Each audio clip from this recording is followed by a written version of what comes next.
For Eric J on Sports, I'm Eric J, and this is what I think. Word is, rumor has it, that there's a lot of dissension and indifference in Lakers camp these days. And the feeling is that since winning the in-season tournament, the Lakers have been one of the worst teams in the league, having lost 4 in a row and giving a victory to Wembayama and the San Antonio Spurs when they had lost 15 or 18 straight or whatever the number is, as they were chasing the record, trying to see who could get there first, the Spurs or the Pistons. And the Lakers have just not been a good team. And the problem, as it turns out, what people are saying is the problem is that the players take issue with Darvin Ham's lineups because no one knows what their role is or when they're going to be on the court or when they're not going to be on the court or how many minutes they're going to play or what have you. Who's going to be starting, who's going to be coming off the bench, all of the stuff that big-time players think about in the NBA. Nobody knows what it is they're doing, and that's the problem. But when I look at this issue, I don't see, okay, we've got a brand new head coach and he's trying to pick his way through life in the NBA, so he's making some mistakes and he'll figure it out. That's not what I see. What I see is the fact that rosters, teams, franchises tend to overestimate the value of LeBron James. Because what I'm hearing about the Lakers is that if they don't turn it around soon, Darvin Ham could be in the hot seat, on his way out the door, and there could be a new head coach in Lakerland. But I don't know if that would be a mistake or not, but I think it overestimates the value of LeBron James. Now, don't get me wrong, because I don't want to start one of those who's better, LeBron or Michael Jordan arguments. I don't really care, because I feel like you can love one and love the other. But what I think happens is that people see LeBron and they see his ability and they see that he's a great player. But what I think happens with LeBron is that people look at his history and they rewrite it to suit a narrative that may not be based in fact. What do I mean? What I mean is, in 2007, LeBron James took a team to the NBA Finals. It was his 4th year in the league. Now, people are going to look at that and go, oh, well, Michael Jordan didn't get to the finals till his 7th year. That's right, he didn't. But Kareem got to the finals in his 2nd year. Magic got to the finals in his 1st year. Bird got to the finals in his 2nd year. Shaq got to the finals in his 3rd year. So before we start trying to say, okay, who's better, Michael or LeBron, there were people who got to the finals quicker than LeBron did. But that's not what this is about. In his 4th season in the league, LeBron James took a team of average players to the NBA Finals. There was only one future Hall of Famer on that roster, and that was LeBron James. The team also had an average coach in Mike Brown. And he took a bunch of role players. You want to call them journeymen, that's fine. Zydrunas Ilgauskas, Anderson Varejao, Dan Boobie Gibson, Shannon Brown. He took those guys to the NBA Final. They didn't win, they lost to San Antonio, but the point is he got them to the NBA Final. Now, it took 4 years for him to get there, but it also took 4 years for him to get back. He had to leave Cleveland, move to Miami, and put together a new team before he got back to the NBA Final. In 2011, in year 8, he got to the NBA Final. But on this team, he had 3 Hall of Famers. Himself, Dwayne Wade, Chris Bosh. Hall of Fame coach Eric Spoelstra, probably one of the 2 or 3 best coaches in the NBA right now. He had a Hall of Fame coach, and he had role players such as Mike Miller or Mario Chalmers or Udonis Haslem and Eddie House, who had won a championship with the Boston Celtics. Mike Bibby, who himself was on his way to becoming a Hall of Famer when he played with the Sacramento Kings. These role players are significantly better than Varejao and Ilgauskas and Boobie Gibson and Shannon Brown. And Spoelstra is significantly better than Mike Brown. But even with that, he did not win the championship. He lost to Dallas. But then came Shane Battier, and then came Ray Allen, and Rashard Lewis, and Michael Beasley, and some of these guys. Guys who had been to the playoffs, guys who had been in the All-Star game, guys who themselves had won championships in other places or gotten close to championships in other places. And then LeBron was able to pick up a couple. In my opinion, he should only have one because Greg Popovich outsmarted himself in 2013 by taking Duncan out, giving Chris Bosh a free rebound, which gave Ray Allen a free 3-point shot, which clinched the series. Though they didn't win the series in that game, it's like with the Mets and the ball going through the players' legs, they still have one more game to win or lose, and the Spurs' heart just wasn't in it and they lost the game. But you're talking about Mike Miller and Haslam and House and Bibby and Battier and Ray Allen and Beasley and Lewis with 3 Hall of Famers and a Hall of Fame coach. So LeBron won championships. Then he left and he went to Cleveland, went back to Cleveland, he went back home. And he had 3 Hall of Famers, himself, Kyrie Irving, and Kevin Love, and first David Blatt, then Ty Lue, who is one of the 2 or 3 best coaches in the league and will probably be a Hall of Fame coach.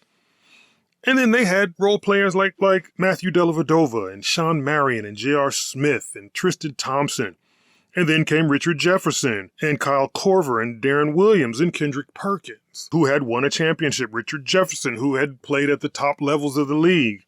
Former All-Stars, former MVP candidates, former champions. He put together a team with 3 Hall of Famers and quality role players. This isn't Boobie Gibson and Shannon Brown.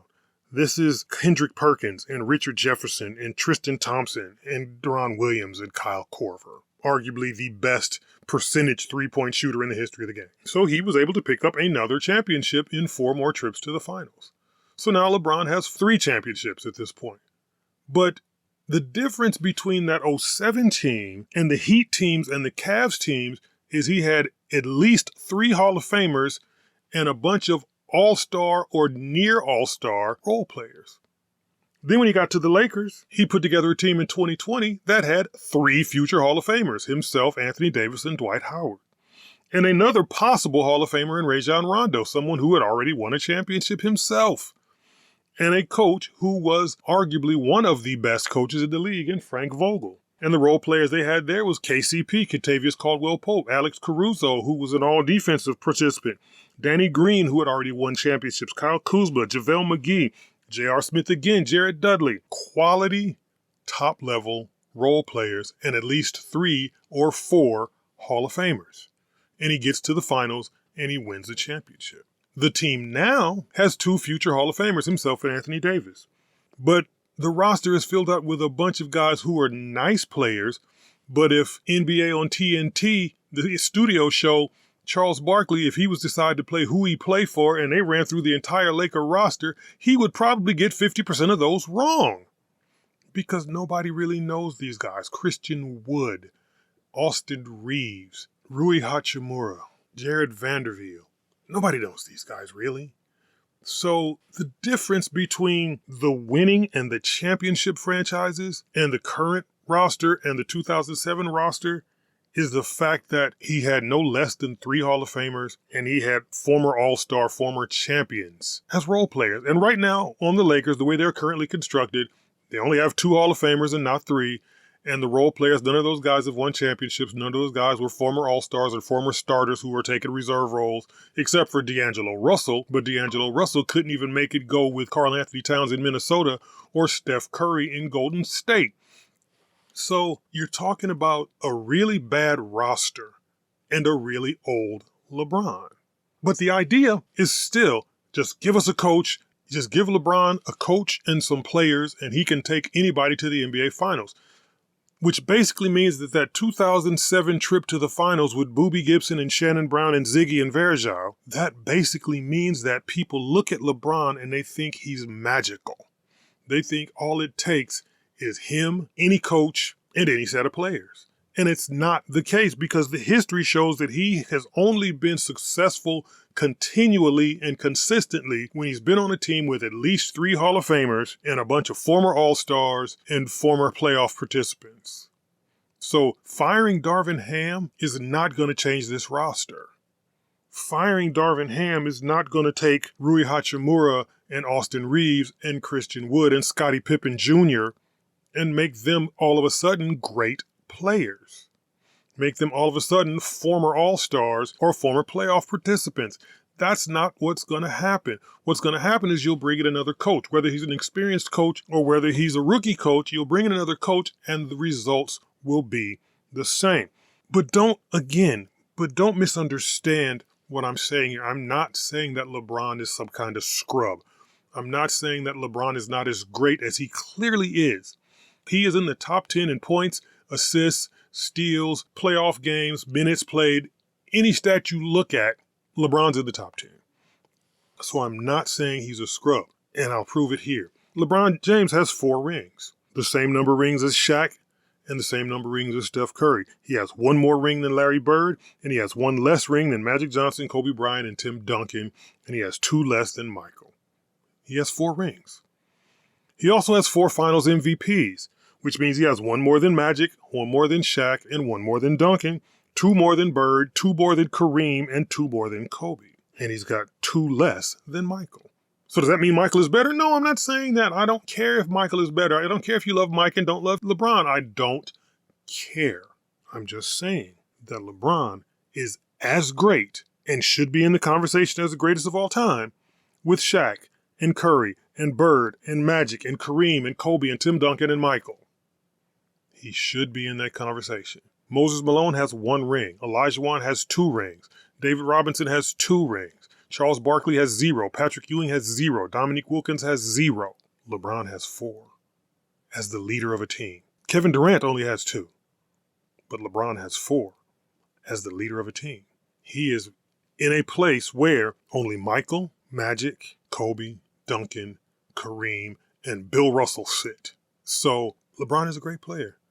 But I do think that constantly firing coaches and constantly flipping lineups overestimates his value, because 2007 made people think that LeBron James was a magician, and he's not.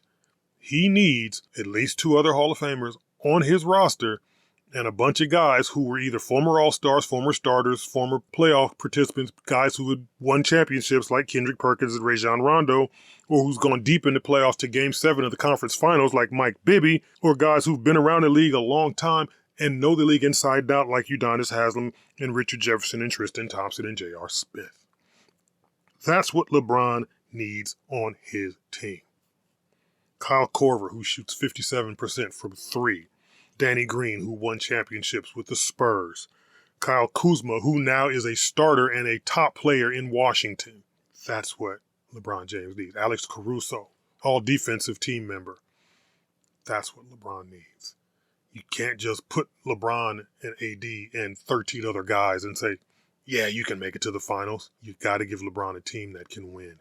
And the Lakers haven't done that since 2020, since they've won the last NBA championship in LA. So firing Darvin Ham would change the coach, but would it change the culture and would it change the team? I don't know. I don't think so, because LeBron, when he was a young man, needs help. So definitely LeBron at 39 years old is going to need more help than he has right now. Remember to like and share this video and subscribe to this channel, and visit the Eric J on Sports website, and follow me on Facebook at Eric J on Sports 1 and on Instagram and Twitter at Eric J on Sports. And for Eric J on Sports, I'm Eric J, and this is what I think.